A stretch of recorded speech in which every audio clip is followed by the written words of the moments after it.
Bakunzi babivugwe TV munyemerere dukaza amarasi y'inkweto zacu dufunga imikandara dukomeze hanyuma rero amaso yacu tuyahange muri Repubulika Iharanira Demokarasi ya Kongo by'umwihariko mu burasirazuba bw'iki gihugu. Ati niki kigezweho muri aka kanya rero ni byinshi biri kugenda bivugwa ari nabyo tugiye guhita tunyuzamo amaso muri aka kanya. Gusa nanone mbanje kuba ikaze hano kuri Bivugwe TV, niba ari ubwa mbere ubanye natwe ibuka gukanda subscribe maze ukore no kunzogera kugira ngo rero ubutaha ujye ubona makuru yacu ku gihe kabisa. Ni kenshi umuntu wese abyuka mu by'ukuri ahanze n'ubundi amaso hariya mu burasirazuba ndetse no muri Kivu y'Epfo muri Repubulika Iharanira Demokarasi ya Kongo, areba ko mu by'ukuri intambara yahoshoroka ahubwo ikarushaho kugenda izamura umutwe. Gusa ibice byose byamaze gukontororwa na M23 cyangwa se aho M23 yamaze kwigarurira, biragaragara ko hamaze gusendera amahoro nk'uko tugenda tubibona uko bwije n'uko bukeye. Gusa ariko nanone nubwo aho M23 yagiye yagiye hashyira isuku ikahubakira imihanda ndetse n'ibitaro, biragaragara ko harimo abarwanyi bake mu by'ukuri ba FARDC na FDLR ndetse n'indwanyi n'abarwanyi bamwe na bamwe cyangwa se ingabo z'u Burundi zigiye ziri mu duce dukontororwa na M23.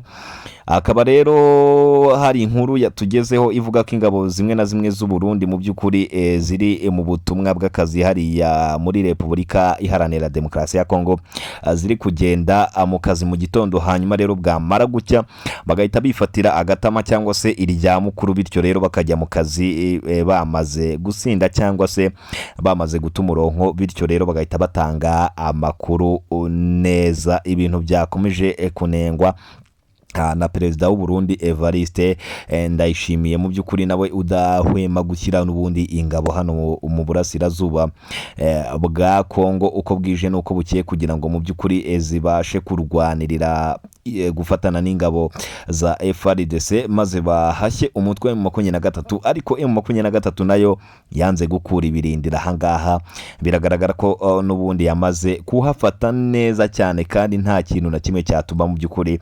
M23 ikura ibirindiro aho yamaze kubishinga.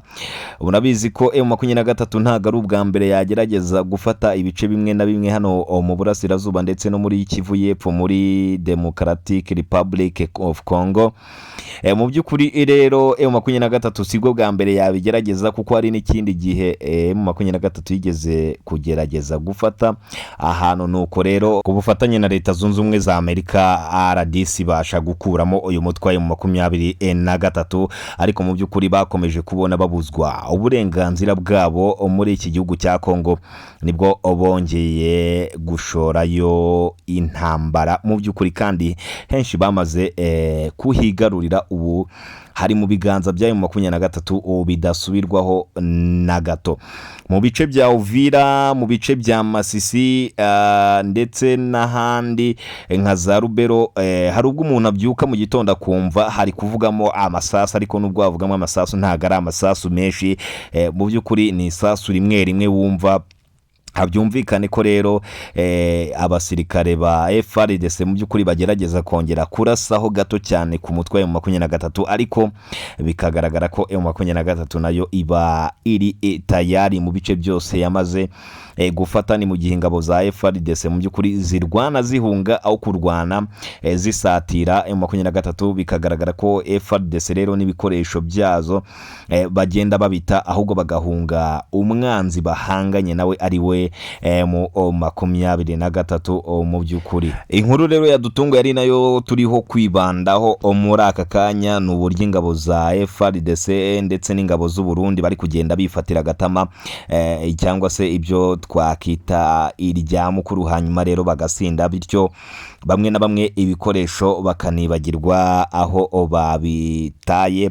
Ikigaragara rero nuko mu by'ukuri nubwo ibi byose biri kuba ntago biri kuba ku abasirikare bato ahubwo n'abasirikare bakuru mu by'ukuri bayoboye urugamba bari kubanza kwifatira ku gatama, bityo rero bigatuma batabasha gukora ndetse byamara no kubarenga bagatangira gusahura ibyo abaturage bo muri Kongo mu by'ukuri bafite, nko kubasohorera imitungo mu nzu, gukura inka zabo mu biraro bakazishorera bakazijyana, ariko mu by'ukuri aho M23 yamaze gufata hari amahoro arasendereye, ameze neza cyane, nubwo henshi hari kugenda humvikana amasasu mu bice bimwe na bimwe bya Repubulika Iharanira Demokarasi ya Kongo, ubwo naho M23 itarabasha gushyira mu biganza byaho. M23 n'ubundi yo irarwana iharanira uburenganzira bwa muntu, ndetse irarwana igerageza nyine guhosha mu by'ukuri amasasu akomeza kugenda avuga ariya mu burasirazuba bwa Kongo, dore ko mu by'ukuri buri munsi hashyingurwa abantu benshi bishwe n'abasirikare ba FARDC ndetse n'izi ngabo z'u Burundi. Mu by'ukuri ingabo z'u Burundi zirakunyuraho uri umuturage, zabona ntacyo uzihaye zigahita zikugirira nabi, ndetse yewe zikaba zanasiga zikwambuye ubuzima, ibintu cyane bikomeza kugenda binengwa n'abarwanyi ba M23. N'ubundi rero murabizi ko urugamba rutangira, ingabo za leta ya Kongo zagiye zikomeza kugenda zitwara ibyo abaturage ndetse abagore n'abakobwa bakabasambanya, bamwe na bamwe bagatwara amada batazi uburyo bayatwayemo, bityo rero ibyo byose nibyo M23 yakomeje kugenda irwanya. Rero aba baturage bagakomeza kunenga izi ngabo za FARDC, ingabo za leta ya Kongo ndetse n'izi ngabo z'igihugu cy'u Burundi. Yes, ni byinshi cyane rero biba bivugwa mu burasirazuba bwa Repubulika Iharanira Demokarasi ya Kongo, ndetse yewe no muri Kivu y'Epfo, muri izi teritwari za Masisi, teritwari za Rubero, yewe n'utundi duce.